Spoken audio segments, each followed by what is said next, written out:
dyan ha. Dito tayo kay Vilma Santos. Recto. Vilma Santos, nako. May vote buying na ganap. Ay, Diyos ko talaga mga kababayan. Pakinggan natin yung vote buying ni Vilma Santos. 14, na kung saan ay maliwanag. Alam nyo ba yung issue kay Vilma Santos? Vote buying daw, namigay daw ng 3 Toyota Vios. Nako, totoo ba ito? Ayon dito sa nagreklamo sa kanya, hindi ko alam kung sino itong nagreklamo eh. Si, ano ba to? Na siya ay nagbigay ng may nagreklamo, ang pangalan niya G. Ilagan. Si G. Ilagan daw ang nagreklamo. Siguro kalaban to ni Ate V. Kalaban ba ni Ate V sa politika itong si G. Ilagan? Paki-comment nga mga kababayan. Mga kababayan. Paki-comment nga kung totoo na kalaban niya itong si G. Ilagan sa politika. Sangkot daw si Ate V, no? Sa vote buying daw sa naturang festival. May festival ba 'yon? Ito mga kababayan, pakinggan ninyo. Galing sa PhilHealth yan. Artista yan, Kent. Artista ba to si G. Ilagan? Hindi ko kilala eh. Lumabas ang totoong kulay ni Ate V, sabi ni Selfa Glory. Salamat po sa Ma'am Selfa. Kabatch ni Vilma yan. Ano sabi? Muro-muri, makasakay ka doon ng tren sa ilalim. Kabatch daw ni Vilma. Tatakbo siyang gobernador, kalaban po ni Vilma Santos. Kaya naman pala. Pero reaksyonan pa rin natin. Si G. Ilagan, artista po yan. Hindi ko siya masyadong kilala. Hindi ko siguro naabutan. So, ang sabi dito, nagreklamo siya sa Comelec at nag-file siya ng complaint kasi namataan daw niya, marami daw siyang ebidensya na namigay daw ang kampo ni Vilma Santos at ng CWS party list ni Vilma Santos na namigay ng 3 Toyota Vios. So, ito po, pakinggan ninyo ha. February 13, 14, 15. Na kung saan ay maliwanag at supported ng mga evidence na siya ay nagbigay ng pabuya. 3 kotse. Ito ay maliwanag ng paglabag sa Omnibus Election Code ng ating bansa. Na kung saan ang panawagan ng provision ng election during the 90 days campaign period, bawal ang magbigay kahit magpakain sa mga kandidato. Subalit ito hindi pagkain. Ayon daw sa Omnibus Election Code, bawal daw mamigay ang mga kandidato maskin magpapakain.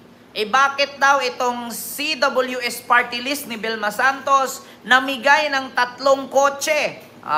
Ang alam ko, nagparapol sila ng kotse.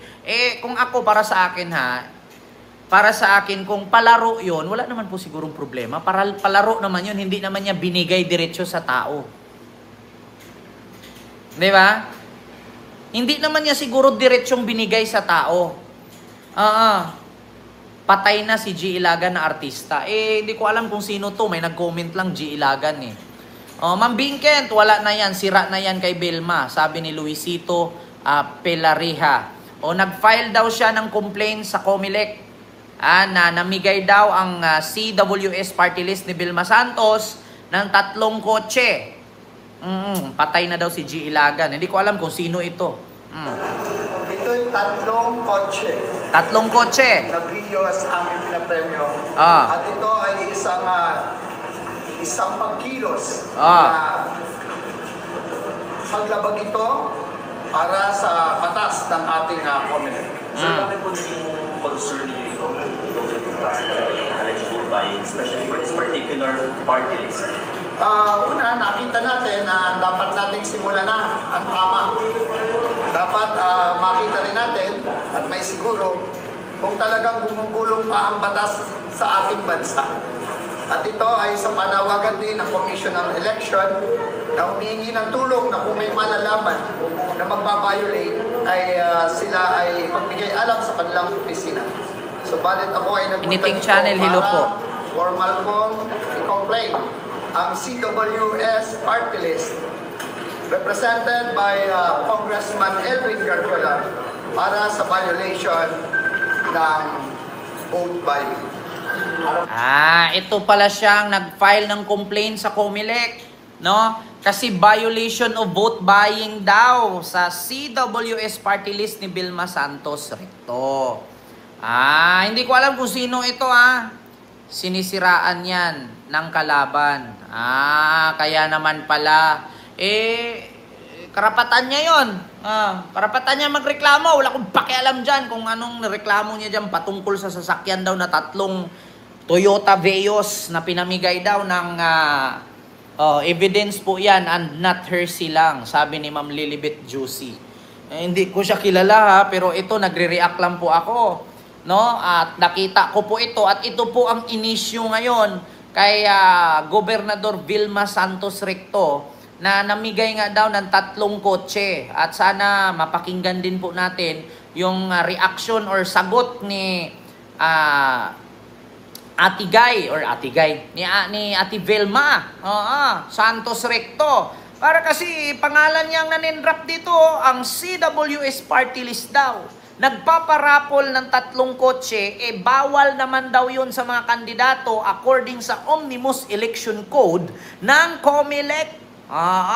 So ito siya, meron daw siyang ebidensya, screenshot, record at video na hawak na namigay ng 3 kotse ang party list na CWS ni Vilma Santos at si Vilma Santos Recto.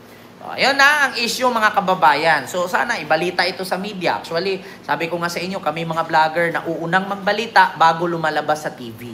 Ito hindi naman tayo fake news, hindi tayo gumagawa-gawa kasi mula sa bunganga niya mismo, nagre-react lang tayo. Disclaimer, hindi po ako ito at siya po yan.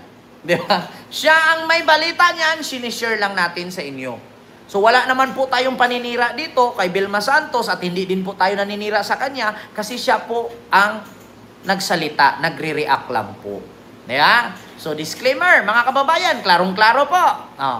Alam nyo sa politika kasi, minsan, bago ako mag-end ng live minsan sa politika kasi, kahit kapatid mo nga, kalaban mo Tignan mo mga Binay sa Makati. Magkakapatid, naglalaban. Tignan mo yung mga Kaitano sa Taguig. Magkakapatid, magpipinsan, nagkakalaban dahil sa politika.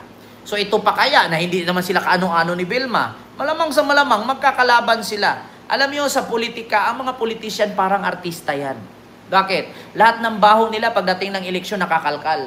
Sa artista, ganun din. Ultimo butas ng puki nila at butas ng puwet nila nalalaman. Dahil nga, artista at politika, same function. Antayin natin sa balita kung ano ang reaksyon ni Vilma Santos dito sa katunggali ni Vilma Santos sa pagkagobernador. Sabi ni Ma'am DC Rigasman. 3 cars. Ayan, second, 1 tao, 3 cars. Ganon ba yun? 1 tao, 3 cars na panalunan? Sir Danilo Adolfo, nako, wala akong alam dyan. Basta yan lang ang nabasa ko mga kababayan. At least ito hindi fake news Antayin natin ang balita ng ABS-CBN, GMA, TV5 kung anong reaksyon ni Vilma Santos dito. So maraming salamat mga kababayan. Hindi na natin masyadong habaan yung ating live kasi nalubat na ako. Kita nyo naman 10% mamamatay na. So yun lang yung aking live. Hindi ko na masyadong tagalan.